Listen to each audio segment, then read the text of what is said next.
से। जियो बहादुर, क्या बात है। अरे जियो राजा। जय भीम, जय भारत, जय भीम।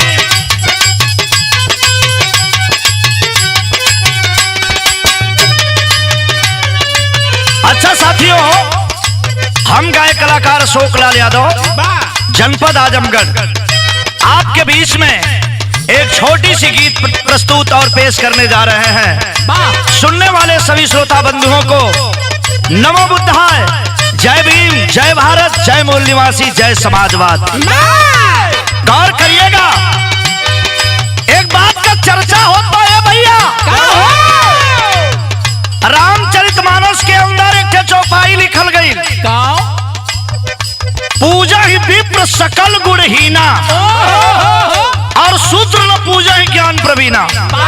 12 मनवादियों, हमको कितना प्रताड़ित किया गया, सोचने का विषय है और जगने का समय है। कहना क्या है?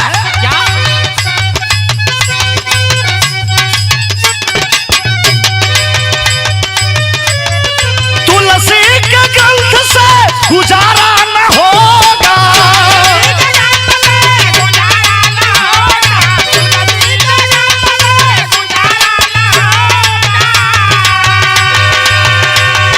तुलसी के ग्रंथ से गुजारा न होगा, गुजारा न होगा। कोई भीम पैदा दोबारा न होगा, कोई भीम पैदा दोबारा न होगा, कोई भीम पैदा।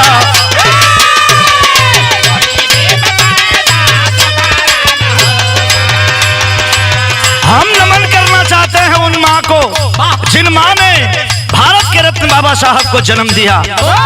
ऐसे माता पिता के चरणों में कोटि कोटि नमो बुद्धाय करता हूँ, नमन करता हूँ। लेकिन कहना चाहता हूँ क्या, तुलसी के ग्रंथ में बड़ी बड़ी बात लिखी गई और हमारे समाजवादी पार्टी के नेता स्वामी प्रसाद मौर्य जी ने सवाल खड़ा कर दिया। रामचरितमानस में लिखा गया कि ढोल गंवार शूद्र पशु नारी सकल ताड़ना के अधिकारी। अच्छा भैया, तने सुने वाले भाई विचार कला, ए डिक्शनरी उठा लीजिए, गूगल पे सर्च करिए तो ताड़ना का अर्थ यही होता है पीटना। अरे बाबा लोग बता रहे हैं कि ताड़ना का शब्द बड़ा अच्छा है, तो मैं कह रहा हूं, उन्होंने लिखा कि ढोल गंवार शूद्र पशु नारी, तो क्यों नहीं लिख दिया कि ढोल गंवार मिश्रा तिवारी और सकल ताड़ना के अधिकारी। अगर ये शब्द अच्छा था तो वही लगा देना चाहिए था। बिल्कुल सही है ये, लेकिन मेरी गीत गवाही कर रही है क्या? तुलसी के ग्रंथ से गुजारा न होगा,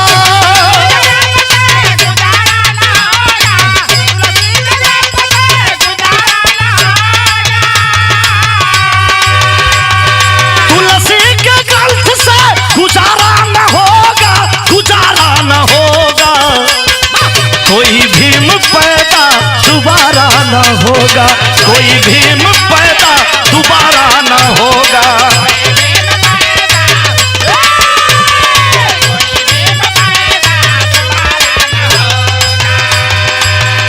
अब सुन लीजिए मेरी बात, इनका ग्रंथ क्या बता रहा है? क्या? गुणहीन विप्र की पूजा, गुणहीन पूजा है विप्र सकल गुणहीना, अशूद्र न पूजा है ज्ञान प्रवीणा। हमारे कवि जी सूबेदार यादव ने दर्शाया है क्या? गुणहीन विप्र की पूजा करना मानस बतलाता, शिक्षा की ज्योत जलाना है संविधान सिखलाता।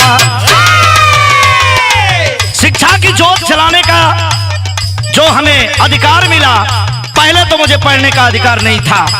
मनुस्मृति में लिखे हैं, जितना कौआ, मेढक, बिल्ली और चिड़िया मारने पे दोष लगता है, उतना दोष पिछड़ी जात, जनजात और शूद्रों को मारने में, हत्या करने में दोष लगता है। ये मनुस्मृति है।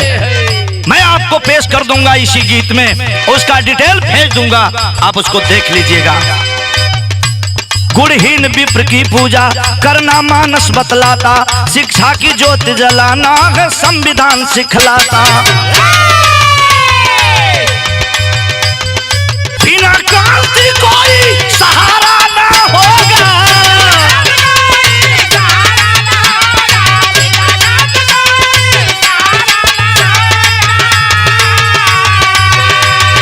बिना क्रांति कोई सहारा ना होगा, सहारा ना होगा। कोई भीम पैदा दोबारा ना होगा, कोई भीम पैदा दोबारा ना होगा, कोई भीम।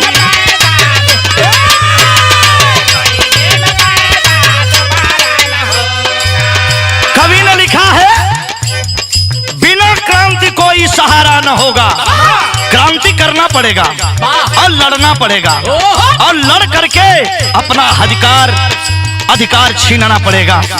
इसलिए मैं कहना चाहता हूँ, हमारे नेता स्वामी प्रसाद मौर्य जी ने कह दिया कि रामचरितमानस की वो चौपाई गलत है जिसमें लिखा है ढोल गवार शूद्र पशुनारी सकल ताड़ना के अधिकारी। ये चौपाई शूद्रों के खिलाफ, नारियों के खिलाफ, हमारी तुलना पशुओं से और अधम नीलज कितना कितना बात कह करके हमको, हमारे लोगों को, शूद्रों को गाली दी गई। जागने का समय है, यादव हो चाहे लोहार हो, कहार हो, कुहार हो, चाहे हमारे पटेल भाई हो, मल्ला हो, राजभर हो, पासवान हो, चमार हो, एकजुट हो जाइए और एकजुट होकर के लड़ाई लड़िए, नहीं तो आपका हक अधिकार आपसे छीना जा रहा है। आप समझ नहीं पा रहे हो, केवल 5 किलो राशन के चक्कर में फंसे हो। तो कहना क्या है, बिना क्रांति कोई सहारा ना होगा,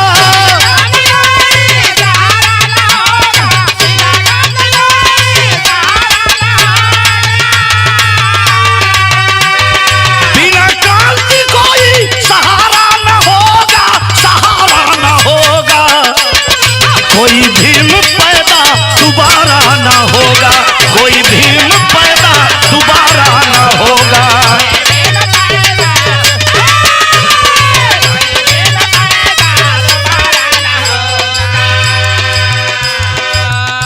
गौर करिएगा साथियों मेरी बात को। दूसरी लाइन में कहना चाहता हूं, पाखंड मिटाने खातिर थे मनुस्मृति जलाए, घन घोर यातना सहकर हमको अधिकार दिलाए। बाबा साहब ने कष्ट झेल करके हमें अधिकार दिलाया। क्या आप भूल गए मेरे साथी? अरे जग जाओ मेरे बहुजन के लोग, जग जाओ, जगने का समय आ गया है। सोते रहोगे तो तुम्हारा अधिकार छीन लिया जाएगा तुमसे। एक बार जग कर देखो, उठो और क्रांति करो। करना क्या है?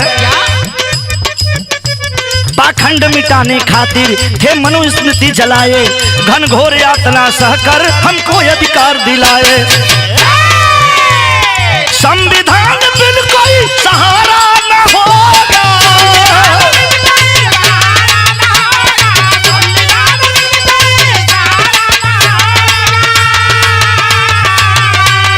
संविधान बिन कोई सहारा न होगा, सहारा न होगा।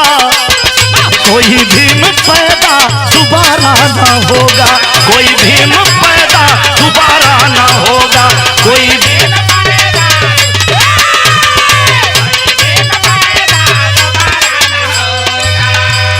एक समाजवादी पार्टी के शूद्र नेता माननीय रमाकांत यादव को जेल में डाल दिया गया। क्यों डाला गया? झूठे मुकदमे में। क्यों?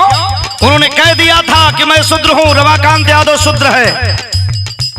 और उन्होंने इलेक्शन में कह दिया था 2022 में कि मैं आजमगढ़ की 10 की 10 विधानसभा जीत करके समाजवादी पार्टी के झोली में डाल दूंगा। ऐसा काम किया रमाकांत यादव, जो गरीबों, मजदूरों, किसानों के नेता है, शूद्र नेता है रमाकांत यादव, उनको जेल में डाला गया है।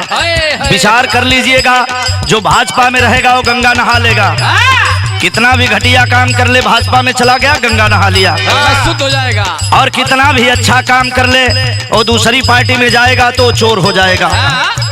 हमारे नेता समाजवादी पार्टी के स्वामी प्रसाद मौर्य जी ने बोल दिया जब रामचरितमानस पर, तो एक बाबा है परमहंस महाराज।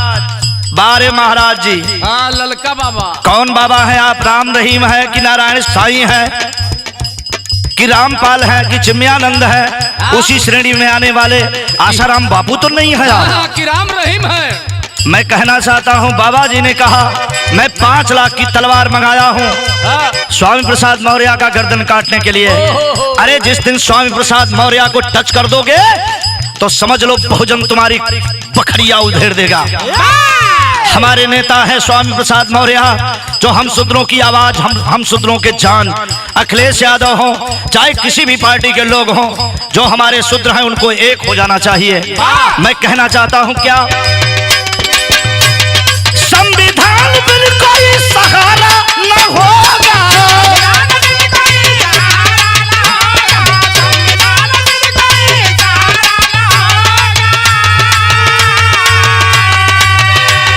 संविधान बिल कोई सहारा न होगा, सहारा न होगा, कोई भीम पैदा दोबारा न होगा, कोई भीम।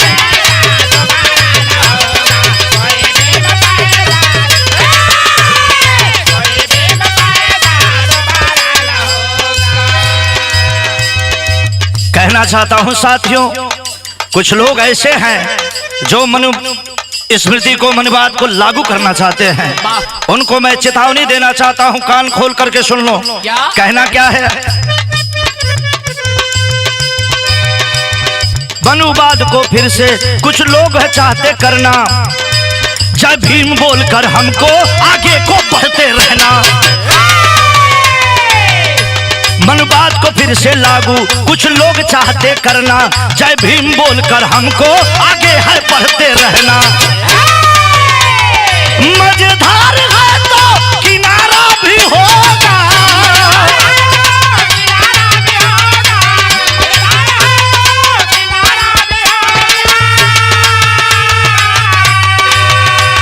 मजेदार है तो किनारा भी होगा, किनारा भी होगा, कोई भीम पैदा दोबारा न होगा, कोई भीम पैदा दोबारा न होगा।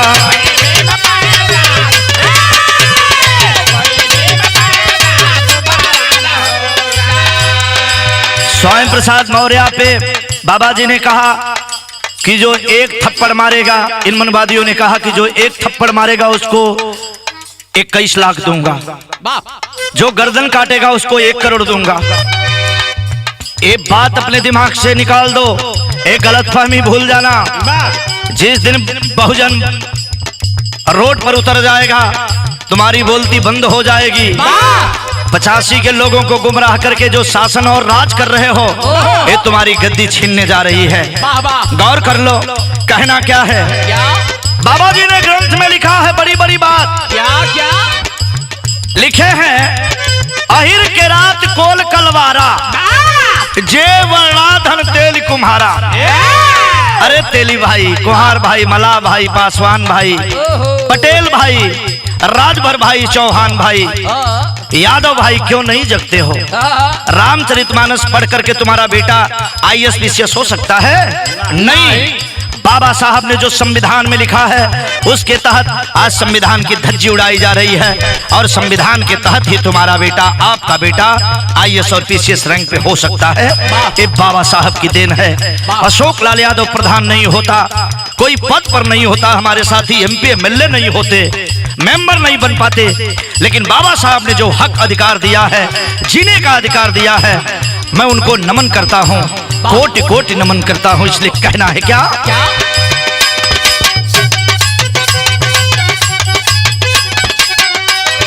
तुलसी के कंठ से गुजारा न होगा,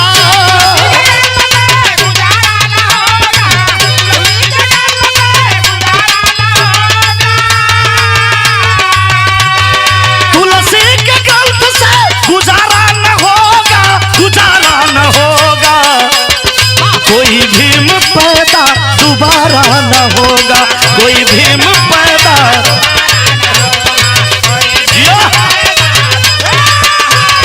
कोई भीम पैदा दोबारा न होगा,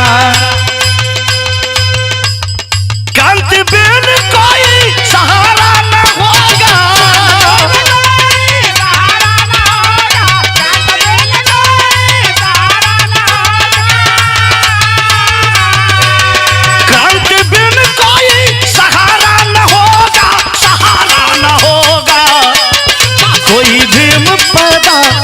दोबारा न होगा, कोई भीम पैदा दोबारा न होगा,